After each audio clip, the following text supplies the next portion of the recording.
Bonjour à toutes et à tous et bienvenue dans cette review d'un SmackDown très particulier.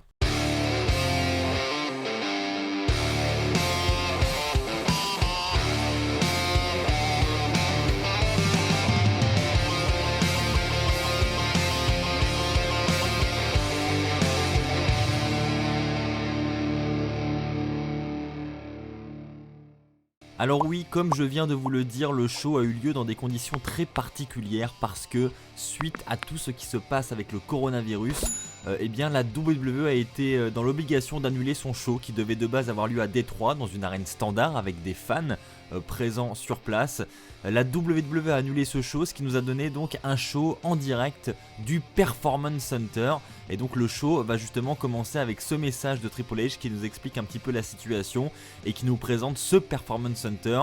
Il dit notamment qu'il y a des superstars qui ont réalisé leur début dans ce Performance Center et aujourd'hui, des années plus tard, elles vont revenir catcher à SmackDown dans cette arène, donc qui est en fait j'appelle ça une arène mais c'est plus un petit gymnase, c'est tout petit et la particularité c'est que pour ce show il n'y aura pas de public. Et oui, même dans ces circonstances, Vince McMahon ne tient pas à annuler ses shows hebdomadaires, ce qui nous a offert un show très particulier la nuit dernière. Et on va pas se mentir, le fait qu'il n'y ait pas de public, ça a grandement joué sur la qualité du show. Déjà que SmackDown n'était pas terrible ces derniers temps, mais alors là, sans public, c'était la catastrophe.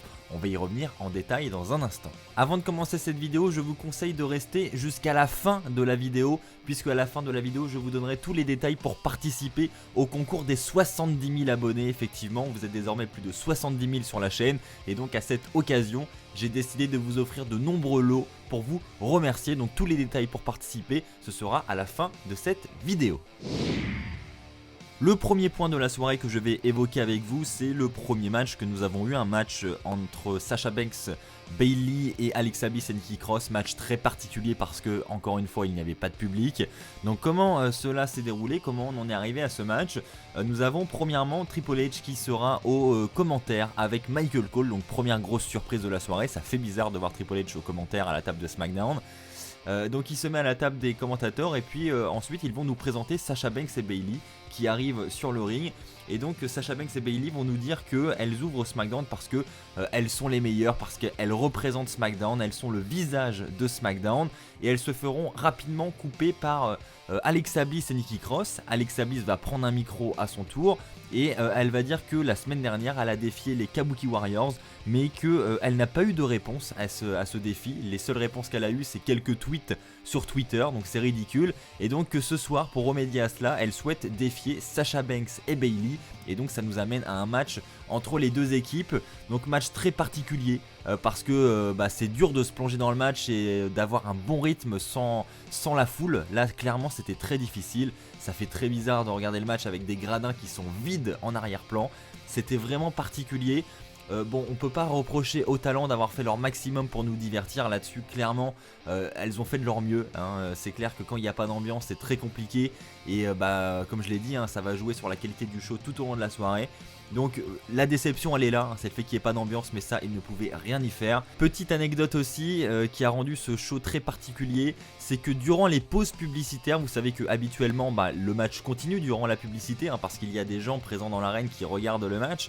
Mais là vu qu'il n'y avait pas de public, pas de spectateurs dans l'arène, et bien les lutteurs arrêtaient tout simplement de catcher durant les pauses pub. Donc c'est très particulier et c'est assez surprenant aussi, donc voilà pour la petite anecdote. Et on a terminé ce match avec une victoire de Sasha Banks et de Bayley. Donc ils vont ensuite célébrer tranquillement. N'hésitez pas à me partager votre avis dans le chat pour ceux qui regardent cette vidéo en première. Et puis dans les commentaires pour ceux qui la regardent en rediff. Qu'est-ce que vous avez pensé de ce premier match sans public? Est-ce que ça vous a fait bizarre? Est-ce que selon vous la WWE doit continuer à organiser des shows comme ça avec l'épidémie actuelle, ou est-ce qu'au contraire elle devrait tout simplement annuler ses shows plutôt que de nous proposer des shows comme ça?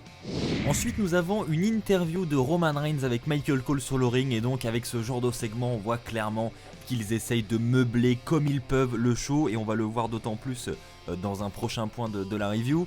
Donc là on a une interview très basique entre Reigns et Cole. Donc on a premièrement Michael Cole qui va demander à Roman Reigns comment était son entrée, qu'est-ce qu'il a pensé de cette entrée au Performance Center qui était très spéciale. Donc Roman Reigns va répondre et va dire que habituellement il est habitué à rentrer devant des milliers de personnes, que les réactions sont assez différentes. Enfin, il est à la fois hué, à la fois acclamé, enfin c'est très bizarre à chaque fois. Et donc là il va dire que oui, c'est très bizarre. Et ça fait bizarre de rentrer dans une arène vide comme celle-ci. Ensuite Michael Cole va être très transparent et va tout simplement lui demander ce qu'il pense des critiques des fans, les critiques qui disent qu'il ne mérite pas de faire ce main event de WrestleMania. Et Roman Reigns va répondre en toute transparence, il va dire que il travaille dur pour en arriver là. Il pense que personne n'est aussi impliqué à la WWE que lui actuellement, donc clairement selon lui il mérite ce main event. Et il dit qu'il ne s'inclinera devant personne. Donc réponse très très franche encore une fois de Roman Reigns, mais ce qu'il dit n'est pas forcément faux. Je pense qu'il fait partie effectivement des superstars les plus impliqués aujourd'hui dans la fédération. Ensuite on va parler d'un potentiel match Spear contre Spear entre Reigns et Goldberg. Et Roman Reigns là il va déglinguer Goldberg et il va dire qu'il est tout simplement un part-timer et qu'il va lui botter le cul dans le main event pour remettre les mains sur ce titre universel. Et donc c'est ainsi que va se terminer cette interview. Donc là c'est un peu moins gênant d'avoir une interview comme ça où l'arène est vide, parce que c'est une interview après tout. On a toutes les semaines des interviews en backstage où il n'y a pas de fans autour, etc. Donc pour une interview c'est moins dérangeant. C'était une interview où on avait vraiment pas mal de franchises, hein, aussi bien du côté des questions où on parle du fait que Roman Reigns est habituellement hué, etc. que du côté des réponses où on a Roman Reigns qui clairement dit que Goldberg est un part-timer. Et voilà, il y va franco. Il faut savoir que pour le moment la WWE a l'air de maintenir le show WrestleMania pour la date du 5 avril parce que on continue de nous teaser le match à WrestleMania entre Reigns et Goldberg, donc les rivalités continuent, hein. Ça prouve que malgré tout ce qui se passe, la WWE continue ses rivalités comme si le show allait avoir lieu, parce que pour le moment c'est toujours le cas, le show va avoir lieu. Donc on a toujours les graphismes de WrestleMania, on a toujours la date du 5 avril comme je vous l'ai dit. Donc pour le moment le show a l'air d'être maintenu au 5 avril. Mais ça devrait changer d'ici peu de temps parce que le gouvernement de la Floride a l'air d'être totalement contre le maintien de WrestleMania 36. Et donc au mieux le show devrait être déplacé, et s'il n'est pas déplacé il devrait être annulé. À voir comment la WWE va communiquer là-dessus la semaine prochaine. Parlons maintenant d'une altercation entre Baron Corbin et Jeff Hardy, une altercation qui nous mènera à un match organisé plus tard dans la soirée. Et donc Jeff Hardy contre Baron Corbin, le retour de Jeff Hardy à la WWE, eh bien il a lieu devant une foule vide. Donc c'est, autant vous dire que c'est clairement dommage parce que Jeff Hardy, qui lui est généralement un favori de la foule, qui se prend des explosions d'applaudissements, etc. à chaque fois qu'il entre dans une arène, et ben là ça fait vraiment bizarre de le voir de retour dans une arène très très vide. Donc c'est clairement gâcher un retour, on va pas se mentir, on l'attendait depuis maintenant près d'un an, donc le retour est clairement gâché par cela. Mais visiblement ils n'avaient pas le choix parce qu'ils avaient annoncé son retour à SmackDown avant que le show soit annulé. Donc clairement ils ne pouvaient pas faire machine arrière. Donc Jeff Hardy revient devant une foule vide et nous offre un match face à Baron Corbin, un match vraiment bon, hein, qui se terminera avec une distraction de Elias qui coûtera le match à Corbin et qui permettra donc à Jeff Hardy de réaliser une Swanton Bomb pour la victoire, et donc victoire de Jeff Hardy. Ceci étant dit, passons au flop de la soirée.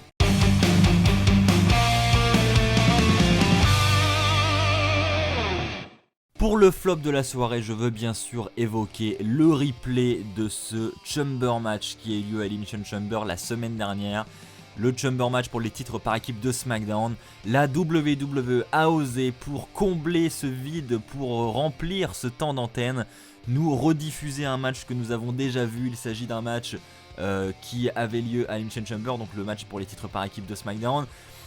Ils ont rediffusé le match, c'est cool pour ceux qui n'ont pas le network parce que ça leur permet de voir le match gratuitement sur la Fox.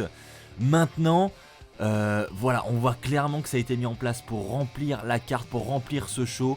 Et clairement pour quelqu'un qui a déjà vu le pay-per-view, quelqu'un qui a déjà vu ce Chamber match à l'Elimination Chamber, on n'a pas envie de se taper un replay comme ça d'une demi-heure à SmackDown. Donc là j'ai trouvé ça clairement dommage. Il faut savoir que hier soir j'étais en direct sur la chaîne YouTube pour justement vivre les débuts de ce SmackDown avec les abonnés. Et donc il suffit de voir ma tête en direct au moment où je vois qu'ils vont nous rediffuser un match de l'Elimination Chamber. Je me suis dit mais c'est pas possible quoi. Alors ok, vous voulez absolument maintenir le show et vous voulez absolument qu'il ait lieu pour continuer les storylines, etc. Mais alors, si vous faites un show pour faire un show et pour nous rediffuser des vieux matchs qu'on a déjà vus, ça n'a aucun intérêt. Donc clairement, c'est le flop de la soirée. Je ne comprends pas pourquoi avoir monopolisé 30 minutes d'antenne avec un replay comme ça. Si vous n'êtes pas capable de remplir la carte du show et de remplir le show, pourquoi organiser le show? Il suffit de l'annuler, tout simplement.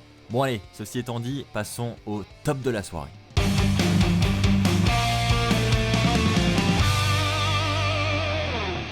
Pour le top de la soirée, je veux évidemment parler de John Cena et de Bray Wyatt parce que malgré le fait qu'il n'y ait pas de foule, malgré le fait qu'il n'y ait pas de public, je trouve qu'ils s'en sont plutôt bien sortis justement, et je pense que ce qui a aidé justement à ce qu'ils s'en sortent plutôt bien, c'est que les deux soient présents physiquement pour faire avancer cette rivalité. Donc ça, c'était plutôt cool. On a premièrement John Cena qui arrive. Michael Cole va premièrement lui demander s'il a déjà vu une situation comme ça, et John Cena va répondre que non, c'est la première fois qu'il voit ça, un show dans une arène vide comme ça. Ensuite, Michael Cole va vouloir revenir sur le match John Cena contre Bray Wyatt qui avait eu lieu à WrestleMania 30. John Cena va y revenir, et justement il va revenir avec une totale transparence sur le fait que les gens l'accusent d'avoir enterré de nombreuses stars. Il pense que Bray Wyatt en fait partie, enfin les fans pensent que Bray Wyatt en fait partie, et donc il va revenir là-dessus. Il va dire qu'il ne comprend pas la liste de ces noms parce que clairement il dit qu'il a déjà perdu contre le Miz à WrestleMania 27, il a perdu contre Rob Van Dam à One Night Stand 2007, il a perdu contre CM Punk à Chicago. Il dira aussi qu'il s'est fait détruire par Brock Lesnar à SummerSlam 2014, il dira qu'il a perdu contre l'Undertaker à WrestleMania. Donc clairement il ne comprend pas ses réactions, et il dit que lui lorsqu'il perd face à ses superstars, il n'accuse pas les autres superstars de l'avoir enterré. Donc clairement il comprend pas. Donc je trouve ça vraiment cool d'avoir cette totale transparence de John Cena à ce sujet là. Ensuite on va avoir une vidéo du retour de John Cena il y a 2 semaines, son retour à Boston. Donc ensuite Cole va lui demander pourquoi cette histoire avec Bray Wyatt, pourquoi il en est arrivé là. Et encore une fois avec une totale transparence, John Cena va dire que tout simplement parce que Bray Wyatt n'est pas le futur de la WWE. Il va citer des noms, il va dire que des personnes comme Drew McIntyre, comme Velvet in Dream, comme Rhea Ripley, comme Tommaso Ciampa, comme Matt Riddle sont le futur de la WWE, mais par contre Bray Wyatt n'est pas le futur, donc il a accepté le challenge pour supprimer Bray Wyatt de cette liste et montrer à tout le monde que Bray Wyatt n'est pas le futur de cette fédération, ce qui nous mènera justement après à l'intervention de Bray Wyatt qui va couper John Cena. Il va dire que il est content de voir John Cena ce soir, même si Cena est en train de dire des choses méchantes à son sujet. Wyatt dit qu'il est content de le voir. Bray Wyatt va ensuite dire que John Cena est une grosse star d'Hollywood, qu'il a une belle petite amie, qu'il a de gros muscles, mais par contre Cena se trompe. Et ensuite Wyatt va tout simplement dire que à WrestleMania ça va être un gros massacre, et John Cena ne s'y attend vraiment pas. Et ensuite on a Bray Wyatt qui va disparaître et le show va se terminer là-dessus. Donc honnêtement c'était une belle manière de terminer ce SmackDown, même si honnêtement pour conclure cette review, j'ai trouvé ce SmackDown vraiment médiocre. C'est très certainement l'un des pires de l'histoire du show parce qu'il n'y avait aucun contenu. Le fait qu'il n'y ait pas de public, ça impacte grandement sur la qualité. Et puis on voit qu'ils essayent de continuer les storylines, mais c'est très compliqué parce que tous les lutteurs ne sont pas là. Enfin bref, c'est vraiment faire un show pour faire un show. Et donc clairement, si c'est le cas, ça ne veut vraiment pas le coup d'organiser un show. Moi je préférerais honnêtement qu'ils annulent les prochains shows plutôt que d'organiser des shows comme ça. Est-ce que vous imaginez le retour de Stone Cold de ce lundi à Raw dans le Performance Center? Enfin je veux dire, d'habitude il y a une ambiance de malade quand Stone Cold arrive. Là ça va être très très triste. Et voilà, c'est clairement dommage. Donc n'hésitez pas vous aussi à partager votre avis dans les commentaires en ce qui concerne ce show, et puis même sur le chat pour ceux qui regardent la vidéo en première. Est-ce que vous pensez que c'est l'un des pires SmackDown de l'histoire ou pas? Ça m'intéresse d'avoir votre avis à ce sujet. Voilà, c'est ainsi que s'achève cette vidéo, mais comme je vous l'avais promis, il y a donc un concours d'organiser à l'occasion des 70 000 abonnés de la chaîne. Donc pour participer, c'est très simple, il y a 2 concours d'organiser. Le premier concours est ouvert à tous les abonnés de WWE Fan France, donc il est totalement gratuit. Le lien pour participer est dans la description de cette vidéo, il vous suffit de cliquer sur le lien, de remplir le petit formulaire, et donc ensuite vous aurez accès au concours et vous pourrez participer totalement gratuitement. dedans. Il y a des t-shirts, il y a des DVD, il y a des dédicaces à gagner, il y aura plusieurs gagnants, donc n'hésitez pas à tenter votre chance. Et puis il y a un deuxième concours d'organiser, celui-là il est organisé spécialement pour remercier tous les membres de l'élite de WWE Fan France. Donc vous allez être moins nombreux à participer, donc vous allez avoir un petit peu plus de chances de gagner. Et donc dans ce concours je vous ai ajouté un gobelet exclusif qui provient de l'arène de SummerSlam 2019 que je vous ai ramené du Canada. Il y a d'autres dédicaces de Carmella, de Kurt Angle, et puis il y a d'autres t-shirts et d'autres goodies à gagner, en espérant que ce concours vous fera plaisir. Pour participer au concours de l'élite, c'est très simple, il suffit de cliquer sur le bouton rejoindre sur la chaîne YouTube ou de cliquer sur le lien en face du mot rejoindre dans la description de cette vidéo. Vous aurez ensuite accès à l'espace communauté de l'élite de WWE Fan France. Il y a un petit post qui a été publié sur la chaîne. Il vous suffit d'écrire que vous participez en commentaire de ce post et vous pourrez automatiquement participer à ce concours réservé à l'élite. Voilà, j'espère que tout ça est clair. Je remercie une fois de plus tous les membres de l'élite qui sont de plus en plus nombreux, donc merci à tous. Merci également à tous les abonnés parce que sans vous je n'en serais pas là aujourd'hui, donc encore un grand merci pour ces 70 000 abonnés. On se retrouve très vite pour de nouvelles vidéos. D'ici là, portez-vous bien et puis comme d'habitude n'oubliez pas, soyez toujours très fiers d'être fan de catch. Allez, bye tout le monde.